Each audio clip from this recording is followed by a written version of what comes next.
дар таърих ҳамеша номи ашхосе сад мегардад ки аз худ нишонае боқӣ гузошта бошад. яке бо ашъораш номи худро нишонд, яке бо ғазали ибратангез, дигаре бо амали хубе маҳбуби дилҳо гардид. устод Зафар Нозимов бо мактаби ҳунарию бо садои булбулвораш аз нахустин қадамҳояш дар рӯи саҳна дар дили мардум маскан гирифта буд. хуб аст ки имрӯз ёди ин мардони майдони ҳунар мекунем. устод ситора не балки офтобе дар ҳунари тоҷик буданд ки олами санъати тоҷикро равшан сохтанд. мегӯянд ки ҳар як каса номаша номи ҳар як кас аз боло мегӯяд ва ҳар як шахс бо ҳамин номи худаш таҷассумгари номи худаш аст. дар ҳақиқат як мактаби махсус доштанд, як роҳ доштанд, як роҳи шоҳроҳ доштанд. устод як ҷазабае доштанд ки ман дар хотир дорам ва то ҳол фаромӯш карда наметавонам ки ҳунармандро яъне ҳунарманд месозад. албатта шеъру ғазалҳои мехондагии ӯ андешаи олами андешаи шунавандаро каме такон медод. гуфтан мумкин аст ки ин як кӯҳест ки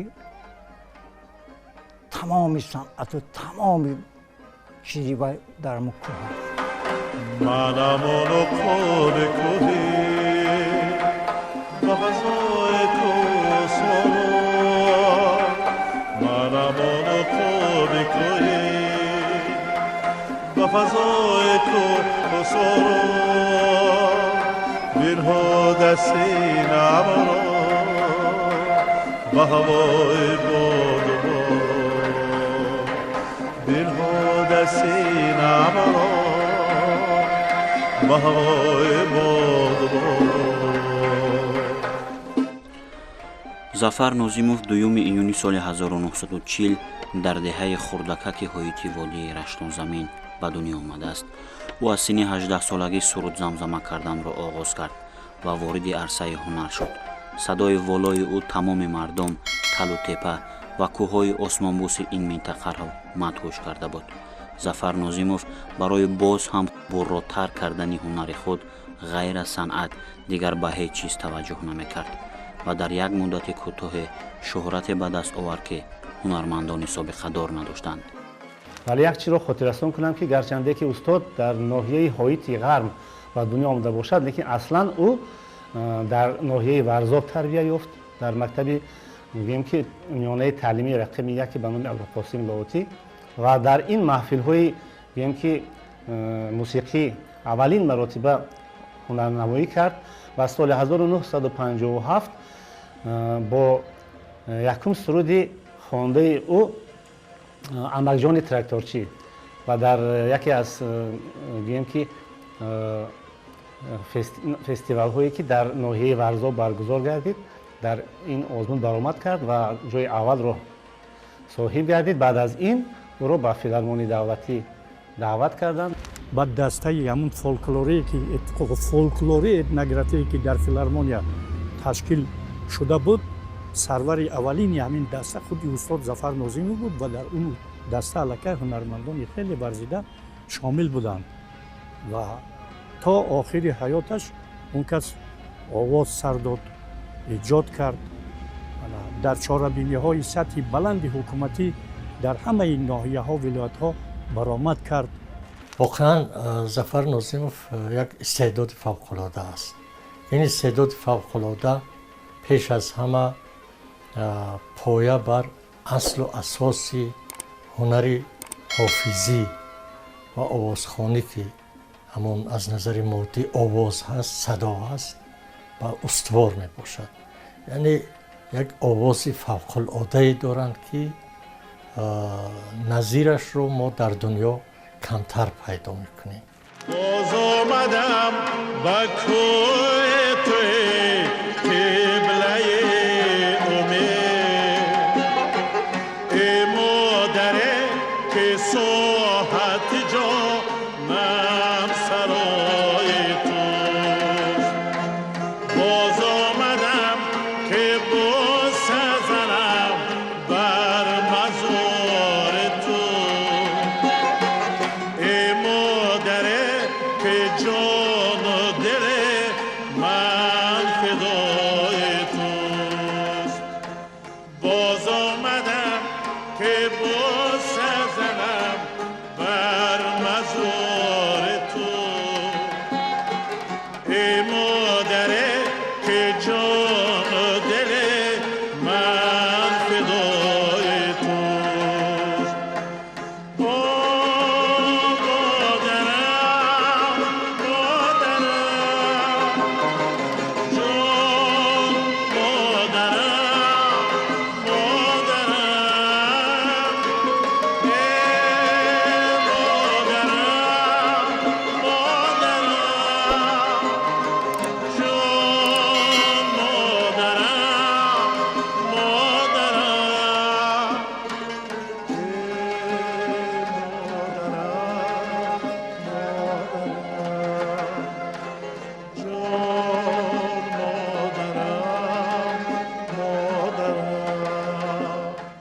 در تلویزیون یک عادت داشتند که کم برآمد میکردند.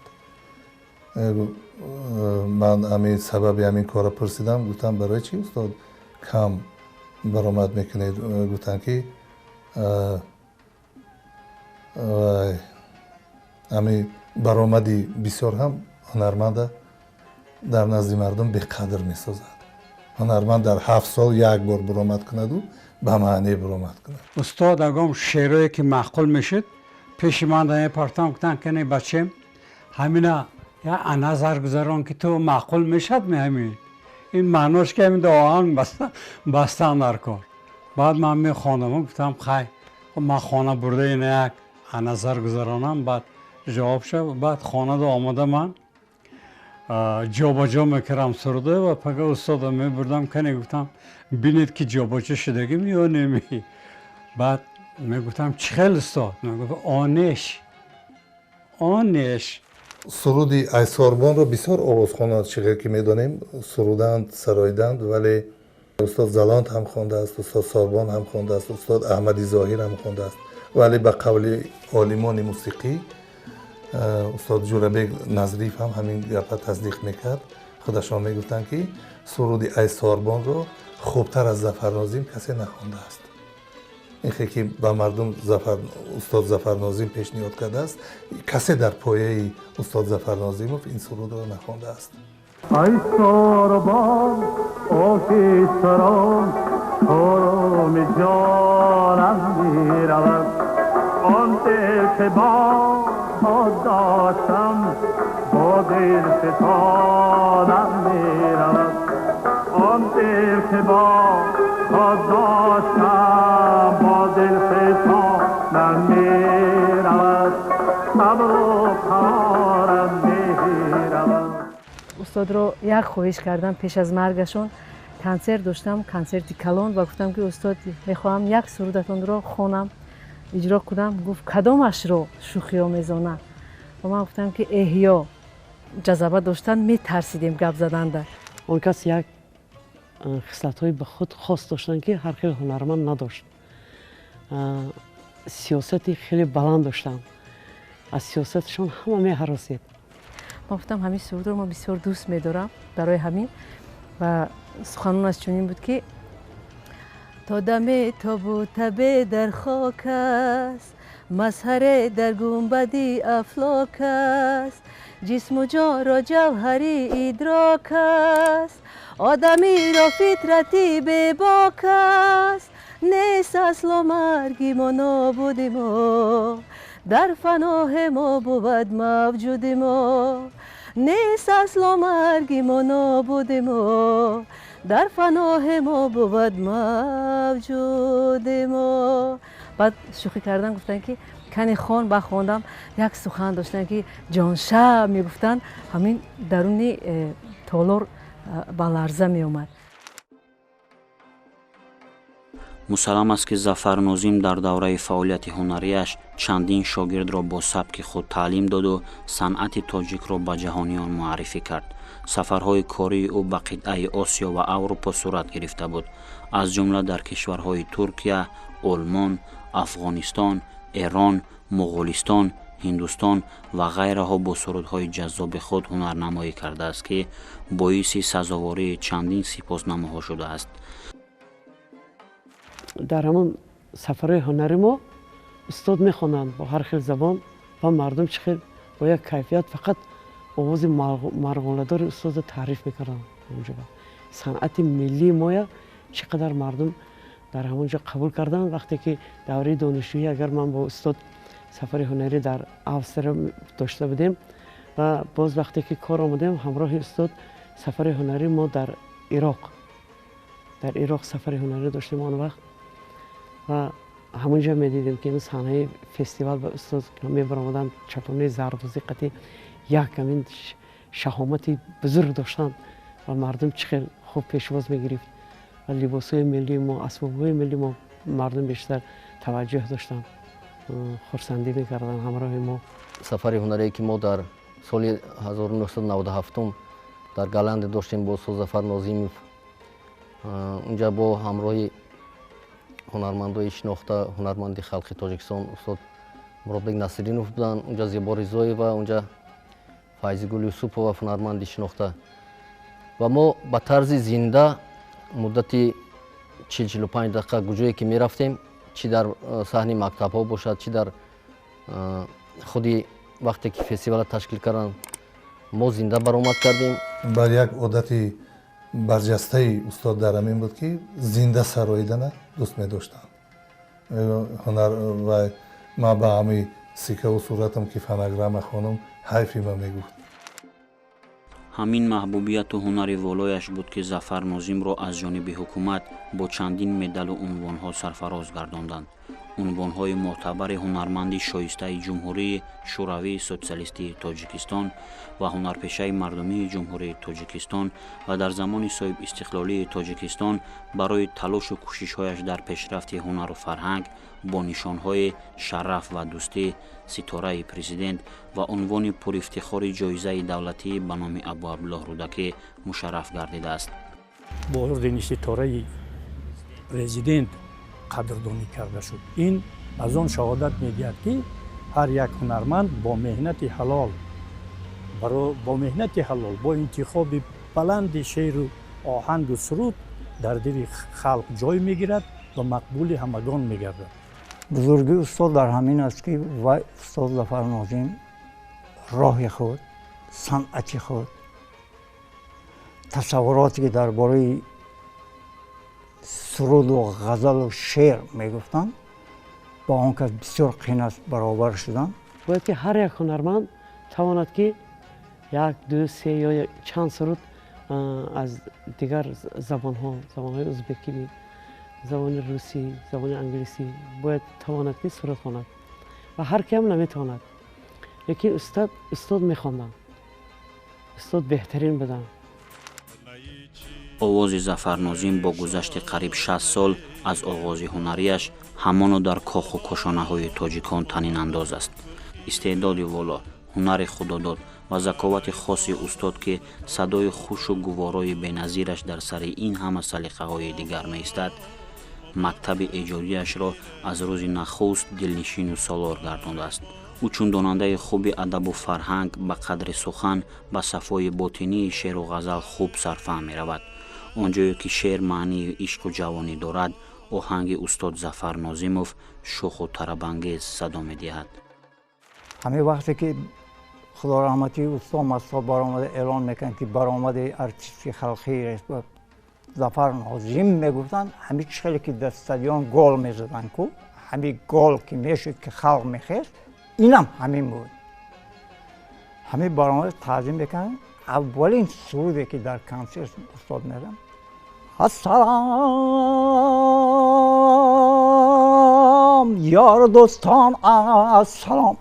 ҳамин ёру дӯстон гуфтани вай тамоми ҳамин чизои ба дилаш мекашид. барам суруди аввалин ки устод дар консерт ми ассалом буд. як одами бисёр ҷаҳонбинияшон баланд бузург ва аз ҳазрати бедил зиёд мехонданд, аз саидо, аз соиб, аз шоирои бузурги классики мо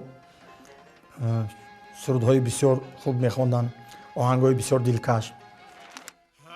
устод зафар нозимов аз солҳои 60-уми асри гузашта то давраи вопасин дар дунёи бекарони саҳнаи тоҷик бо садову ғазалҳои гӯшнавози худ дили мардумро тасхир мекард. ҳамин садояш буд ки ӯро яке аз шоҳсутунҳои кохи муҳташами санъати миллии мардуми тоҷик унвон мекунанд.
و استاد ظفر در تمام ایجادیات خودشان یگان بار یگان شعرهای پست استفاده نکردند. ایجادیاتشان فقط از غزلهای بیدل، حافظ، سعدی، از غزلهای کلاسیکای ما بود و بسیارتر غزل می‌سرایدند و میگفتند که هنرمند اساساً باید که غزل سراید، شعرهای بزرگای سراید. سرودهای ایجاد شد که فلسفه بزرگی را به بر داشتند از کلاسیکان و عموما استاد هر گونه شعر رو، هر گونه سخن رو نمیپرستیدند، سخندان بودند، میدیدند، همه جوهر سخن حس میکردند، میدیدند، میفهمیدند. یک دوستی من در روسیه کار میکند، فعالیت میکند، رحیم جان نام دارد. بچه های ناحیه رشتون زمین از غرم است و همین طوری استاد ظفر ناظیموف من سال 95 استاد خانه دعوت کردم و با اشتراک استاد لایق شیرعلی خدا رحمت کند، با اشتراک استاد جورابک مرادوف، لطفالله دولت زاده، ارتق خادیر، استاد مراد بیک و دیگر بزرگا در خانه جمع بودن. استاد جورابک مرادوف و هممون جمع بودیم. من پسرم گفتم که همون تار دوست داشته ترین منو بیار. پسرم تار آورد شیروان جان و همون تار من به استاد تقدیم کردم. یک تار صدفین بود. چند سال گذشت. در بین 30 سال خیلی 25 30 سال گذشت. یک روز همین برادری که رحیم جان گفتم از غرب از نوسیبیرسک استاده گفت که در همین غرب یک تار ظفر ناظیم بوده دستی آدم به. بعد همین تار آوردن از نام همون رحیم جان جوره ما برادری ما این تاری استاد ظفر ناظیم به من تقدیم کردن و من گرفته تعمیر کردم تیزکک.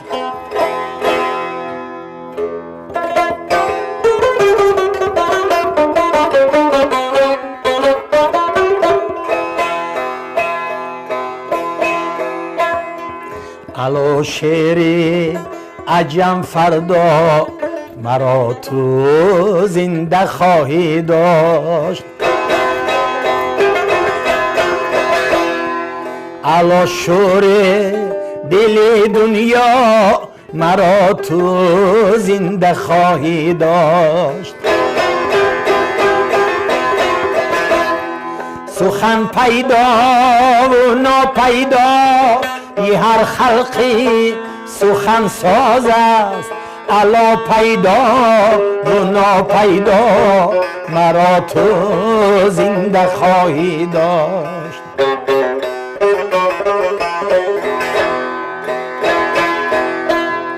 دلم روزه اگر از درد شعر و عشق میمیره، الا عشقی جهان آرا مرا تو زنده خواهی داشت.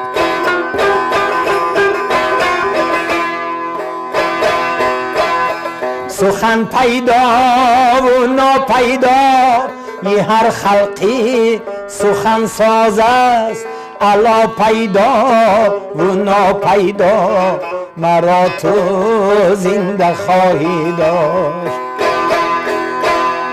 الا دیوان حافظم باشی زی هر مرگه الا دیوان مولانا مرا تو زنده خواهی داشت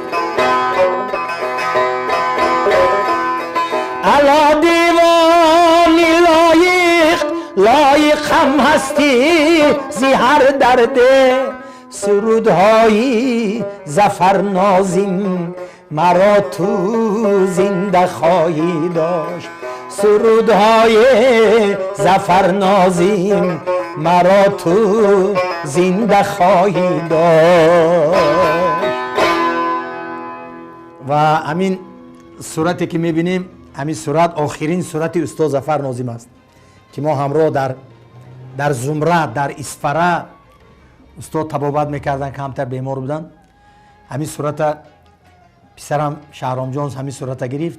استاد ظفر یک غرور داشتن گفتم این غرور به معنای اونه که اون کس نظر بلند باشن یا هوا بلند باشن.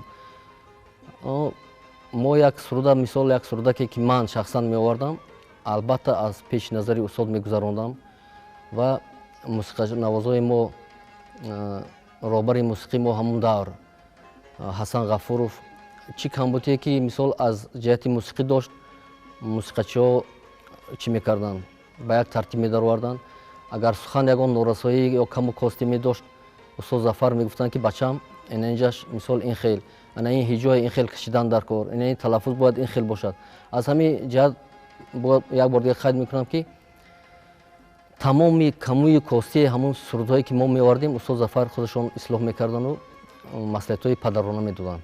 هر یک هنرمند با سبک و اسلوب با همون خصوصیت آوازخوانیش فرق دارد و اگر اینا همون سبک و خصوصیت خاص خودشون نمیدونستند یا نمیداشتند اینا مقبول خلق نمیشد.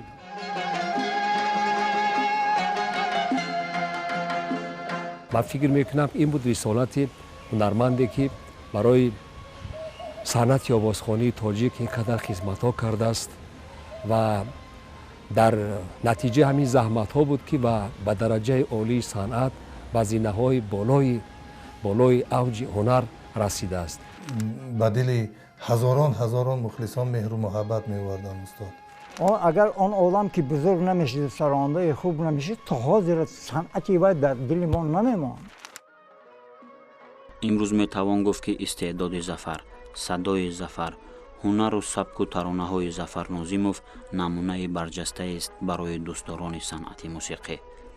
مطمئنم که درخت ایجادیات استاد تا ابد پرمیوه خواهد ماند و هزار ساله ها هم گذرد صدای دلنشینش در عمق دل اخلاصمندانش باقی میماند. از صحنه زندگی ظفر ناظیم رفت آنی که به ما بود بسا لازم رفت همساز و هم‌آواز و هم‌اندیشه نیافت لوچا بری آدینه هاشم رفت. آدم ها اونقدر درک نمیکنن که کلاسیک چه معنا دارد. کلاسیک معنایش این است که نمیرنده. خود ظفر ناظیموف هم نمیرنده. استاد ظفر ناظیم یکی از قله‌های درخشان و جاودانی هنر موسیقی و حافظی آوازخوانی تاجیک هستند هستند و خواهند بود. هستند عائله هایی که حتی کودکان خردسالشون هم استاد ظفر ناظیم رو دوست می‌دارند و از ایجادیاتشون سرود میخونند. باید که همین مکتب استاد سالهای آینده زنده باشد، از آن استفاده بریم و فکر میکنم که هزار ساله ها میگذرد چون باربد مروزی استاد در بگیم که تعریف فرهنگ موسیقی تاجیک باقی میماند. من روز 2 ایون روز زادروز استاد ظفر ناظیم و روز زادروز من است. ما یک روز تولد شدگی هستیم و همین کوشش میکردم که سحر بر وقت استاد ظفر ناظیم را تبریک کنم. هرچند میخواستم همه سال نمیتوانستم این کارو کرده برای که 5 سحر 4 سحر الکی میخواستم که تگی دروازه یک سبد کلان گل ماندگی از اون استاد ظفر ناظمی پیش از من اون کس من تبریک میکردن. بعد میرفتم من خونهشون میرفتم تبریک میکردم، میگفتم استاد آخه شما، میگفتم بچه‌م خیر هیچ گپ نه فرقش نیست، همه سازه همه سازه. استاد ظفر با نامشون موافق بودن.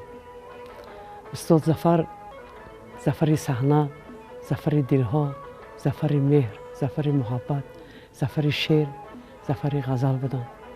شاهراه استاد ظفر ناظمیف در صنعت بسیار شاگردای باوقار رساند. شاگردای زیادشان است. خودی من که مثلا هم مکتب استاد جورابک مرادوف خوندم، هم مکتب استاد ظفر ناظمی خوندم. آهنگای من در زیر تاثیر آهنگای بابای ظفر است بیشترش. آن لحظه که در خانه و در شهر نگنجی، در خانه و در شهر چی در دهر نگنجی، آن لحظه که خورشید به بالای سری توست، تنهازی برای تو چو دست پدری توست. دریاب که عشق هسته، دریاب که عشق است. من این آهنگای از رویه استاد ظفر ناظمی به ایجاد کردگی هستم.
راه